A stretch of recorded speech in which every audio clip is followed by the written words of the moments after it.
Major moves, we going all in, like we got nothing to lose. We making moves, we making major moves, we making moves, we making major moves, we making moves. Welcome back to my channel. I want to thank you guys for actively deciding to spend time with me. I'm just a guy in a Spider-Man mask, a cool one I might add. I'm not a financial advisor. I'm just providing information and content already on the internet, and I just read it and present it to you guys in a way that may reach you or may not reach you. Whatever the reason is you found my page, I'm grateful you're here, and thank you for spending time with me.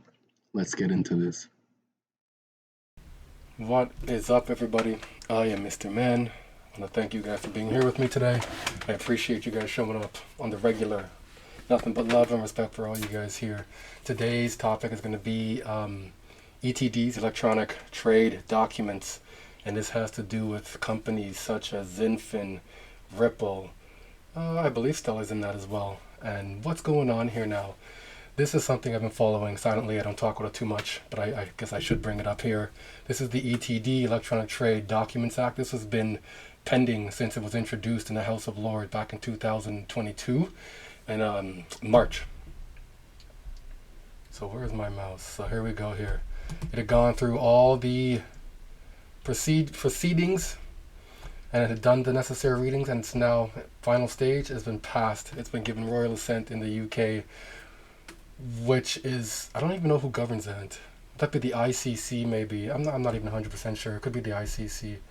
But since that happened, if you notice, XDC has been pumping.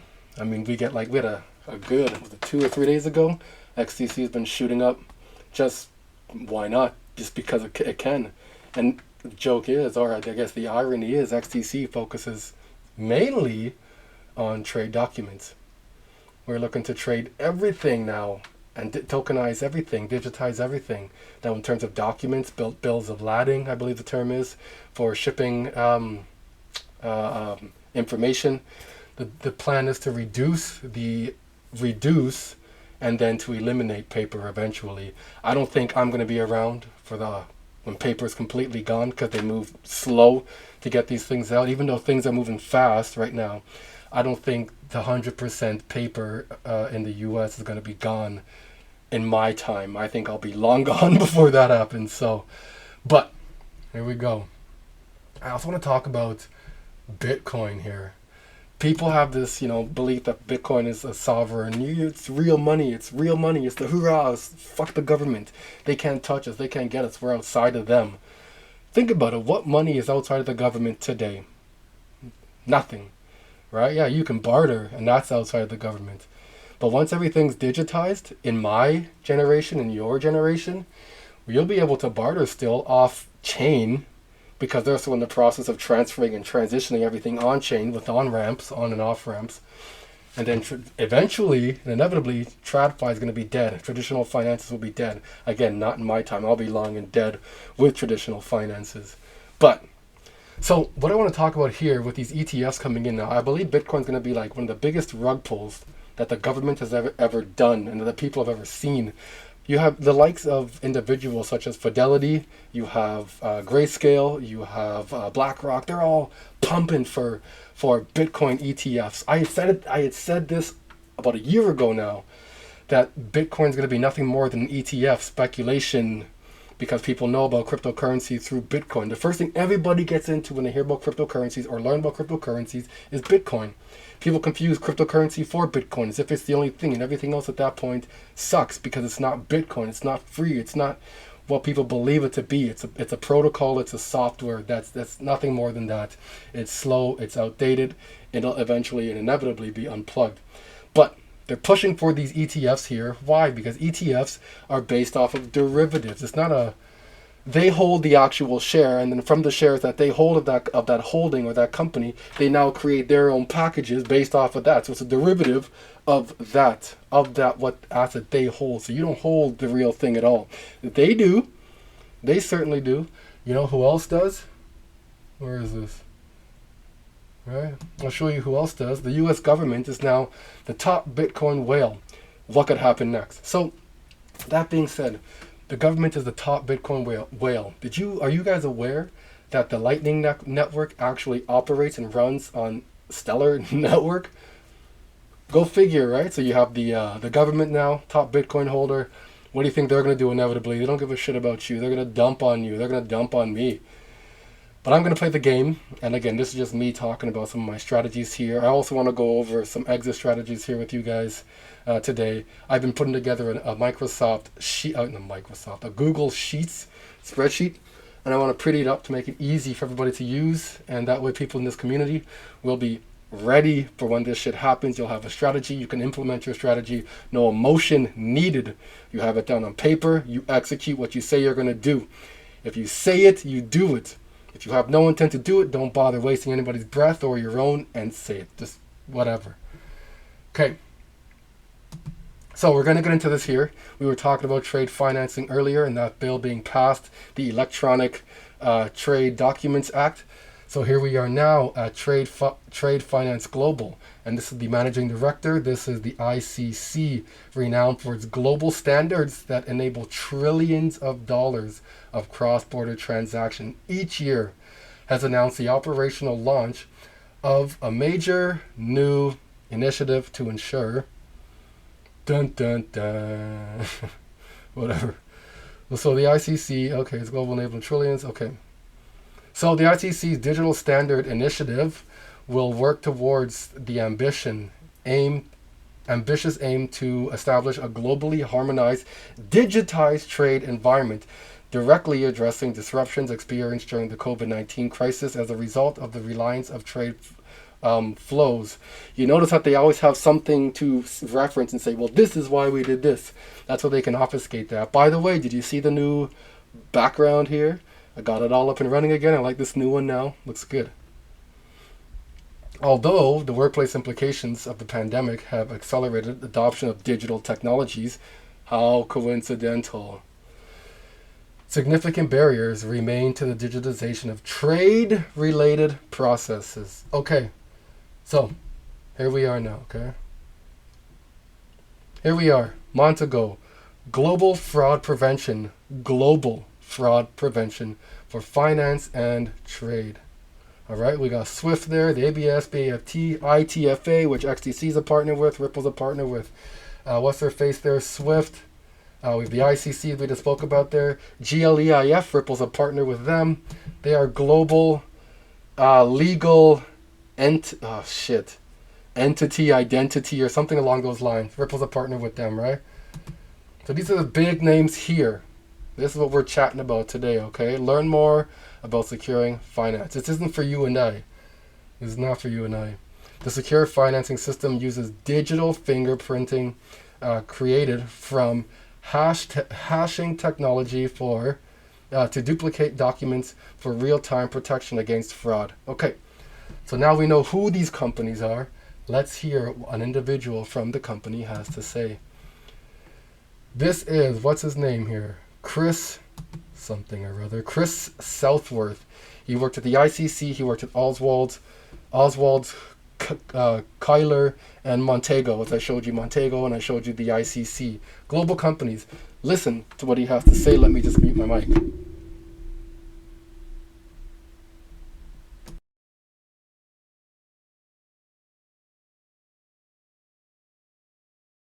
Formats across platforms, systems, and processes across borders. For anyone who's not a sort of trade aficionado, it's very easy to miss the sort of the reality of trade. You know, in our consumer lives, we all operate on mobile phones these days. Life is pretty easy. You can tap your phone, you can get your bank details, you can do everything off your phone. And that's simply because the systems are interoperable. It's all standardized. Doesn't matter who your provider is, what network you're on, the hardware and software all connects. Well, in the trade environment, none of it connects. It's like, you know, the consumer world was 30, 40 years ago. And so I call it the sort of Apple Microsoft moment in trade, where those two companies, and for anyone old enough to remember what it was like when those two didn't talk to each other, you had to choose one or the other. You know, we're at that moment when those two companies sat down, standardized their systems, and then our Word documents and all these other sort of practical pieces of information could just move across our hardware software. Well, that's the cusp we're at. So it's super exciting. It's, effectively we're in the biggest transformational stage in world trade that I think we've ever seen in terms of the way we go about trade. It's not just about digitalizing 8 documents. It's about fundamentally changing the way we trade. So it's more efficient. It's click of a button, money, goods, services, all move at the same time. And then ultimately it'll be about things like atomic settlement, digital currencies. The transactions will happen in real time as the goods ship across the borders, rather than having to wait for 2 to 3 months at extraordinary cost and bureaucracy, because we're all operating on paper. And then I should just finalize, just say how important this is to sustainability, because that also sometimes gets a bit missed. We can't deliver a sustainable global economy until we get off paper, because you can't get transparent systems into place. You can't aggregate the data. You can't get a sense of real time what's going on, where it's going on in the trade corridors and supply chains, until we get higher volume, accurate data in digital systems. So it's a really important enabler to allow us then to kind of support the shift and transition towards ultimately a net zero economy, but certainly more sustainable global value chains. Yeah. And maybe to build off what Chris was said, like if I reflect a little bit on my journey, getting to the point where we are today, I used to work at a really big mining firm. And one of the key things we were actively trying to do is figure out how do we actually digitize, whether it is our trade processes with our customers or with our suppliers, and kind of what's required to actually get that done. And we realized that if one of the largest miners in the world can't achieve this, how are smaller companies actually going to enable the digitization of these processes? Perfect. So you heard what they're talking about. You heard the issues. You heard how they're trying to bring these into light now, that nothing talks to each other, or unless a lot of the things don't talk to each other. You have Microsoft, you have Apple, 2 different softwares, 2 different OSs completely, and now you have them being interoperable. And of course, with IBM, you have Stellar. With Microsoft, or should I say Mojaloop, you have Ripple. To the what capacity? I have my assumptions, but we'll leave it there. Where is this thing now? Okay. So, trade financing, that's what gets everything started. Once you begin to tokenize assets and you make it so now you can ship and trade commodities legally, like now the ETD bill has been passed in the UK, watch, you're going to see XDC make its move. And any other companies involved in that, whether that could be VeChain, I don't know if VeChain does it. VeChain does supply chain management. So this is later on down the line in terms of regulations here first. And then finally, the supply chain will be able to change up and now keep up with these new regulations that have come in. They have to have something to adhere to first before it finally gets to them and they can do something, okay? So that's where that is. So let's go through this quickly. This is a sheet I've been working on here. I haven't visited it in a while actually, but I need to come and update myself with it and update you guys with it. Got it. Okay. So this here, what I've been working on here, this is where you would enter your data. You can now download all your data from Netcoins, Newton, KuCoin, Binance, Uphold, whatever it is. You can download them as CSV files, which is an Excel format. And so you can put them into here itself. These are just random numbers I put in here to try out the formula to make sure it works out. I have over here what this is. It just shows the logo, where am I at here? Right here. I don't know if you can see that. Anyways, on the far left column there, you see Cello, you see Sol, you see DOT, you see EOS. That just has the symbol or ticker for some cryptocurrency, and after that you see the logo for them, and it says number of transactions. So it shows you the number of transactions. It counts it all for you. You'll see the average price you bought at. That's not making it bigger. You'll see the average token that you have, the average amount of tokens you have there, the price point at which you bought it, so it gives you your averages here. your total tokens, and the percentage of your portfolio itself. Alright. So, gives you the breakdown there, okay? And then if we go over to the next one, I may have to go back here. So as you enter this information in here, if you download it from whatever your exchange is, input it in here, it'll give you all your averages. So then now you know what your average buy-in for that is. So then that way, you don't want to necessarily buy above that average. When it goes above your average, that's when you can look to sell and take some profit at that point. Okay? So this is the earnings sheet. This is going to look convoluted and like a mess right now, but I'll walk you through it.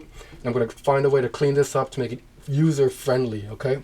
So when you set it up on the background there, like I told you, under data, you see on the far left, the coin now. This is just connecting the information you put in to that coin and then creating your own exit strategy here.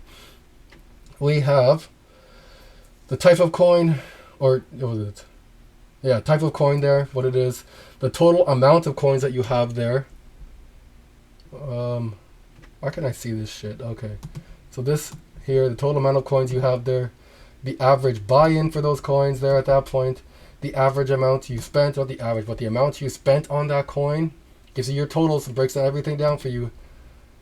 Your target price. Now this is your target price, your first target where you want to take some profit at. So hypothetically, if you have 24,000 XRP and you bought it at 78 cents average, the amount you spent was about 16K on that. Your target price here now, say we'll go for $5. That is a 608% increase from where you were. All right.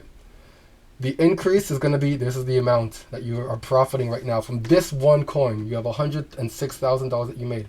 So if you do that for all of them now, we go to the bottom, it'll give you your total of what you have in terms of all your coins itself. As we scroll over, the cash out percentage now, this is your cash out, what you want to cash out. So if you have the, what did we say, 24,000 XRP, and you want to cash out 10% of that at the $5 mark, you just put 10 there. If you're going to put 20, you could put 20, 23%. You can put whatever you want. Like, figure it out, play around with it, have fun with it. This is how you learn your exit strategy. Just go back to 5%, or sorry, 10% is what we were at. So we'd offload 10% of our XRP. I'm not telling you to do this. I'm just hypothetically or hypothesizing a potential strategy here, just making it up as we go. So you're offloading 10% of your XRP, which is amount in cash, $10,000. The amount of crypto you'll be selling at that point is 2,400 crypto. Your remaining crypto will be 22,000 XRP. Sorry, not crypto. Your remaining XRP is 22,000. And then your next target price, hypothetically, say that's $20. Let's say $15. $15 is a hypothetical next section. So from that point now, we're at a 2,026%. The increase here in dollars, we're at $300,000 at that point. What do you want to do? You want to take some out? So we'll take out 10% again. So now we've offloaded 20%, right? We did 10% the first time. When it finally hit our next mark of $15, we'll take out 10% of that. So that gives us $30,000. So now we have 30,000 plus the 10,000. We have $40,000. We have. What did I say our initial was? Our initial buy-in was $16,000. We've already exceeded that.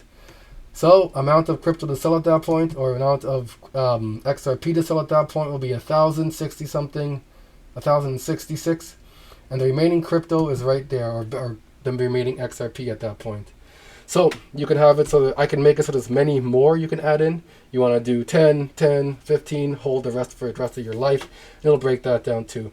I'm just trying to give this, like, I'm not trying to, don't get me wrong. I want to make money through this as well. And believe me, I want to set up businesses through this. You know, I'm going to have the real estate set up, not my real estate set up, but real estate consulting company, because I know and understand real estate to the best of my ability. I own and operate it now with a partner, well, two partners actually. But I'm the brains of the operation with regards to finding the property, evaluating the property, and determining how it's going to look. And then we have, everybody has their own specialty. Don't let me fool you and let you think I'm just the brains. I'm the brains in what I do. That's it. They're the brains in what they do. That's why there's a reason we're all in a partnership. We all understand and see things differently. But with this here, I'm trying to help you guys see that they have an exit strategy. I read this one tweet, and I shared it today on the channel. Where this individual held up to just under $1 million, I believe it was, $985,000. Didn't sell anything. And then it went back down. And as it dropped down, he's stuck with that. And he ended up selling some off, he was saying. I believe that's what he said. So I'm not telling you to take profit. Do what works best for you. But should you decide to do that, I have a tool here I'm working on to help this community out. I'm not charging anything for this. This is a Google Sheets. I just want you guys to be successful because I intend to be. I want you guys to be, not going to swear, I want you guys to be wealthy. I don't like the word rich. I like wealthy. Because wealthy is generational, not just for you, not just for your kids, not just for your kids' kids, but it's going down the line. Rich is like some of these hip hop artists or some of these musicians who's got like, oh, I got $100 million for this album, or I got $1 million. I don't want that. I want generational wealth that when I die, that money continues, you know. So I hope you guys found value in this. I'm going to try and clean this up here to make it easy for everyone to use. And I can give another video on it. But I just want you to know and to see that I have something in the works for you, this community here. And then I'll put that on like my Google Drive or somewhere, a drive somewhere, and make it accessible for individuals of this community. Because I love you guys. I respect you guys. And I love the hustle. You guys are here religiously. I'll catch you on the next one. We going all in, like we got nothing to lose. We making moves, we making major moves, we making moves.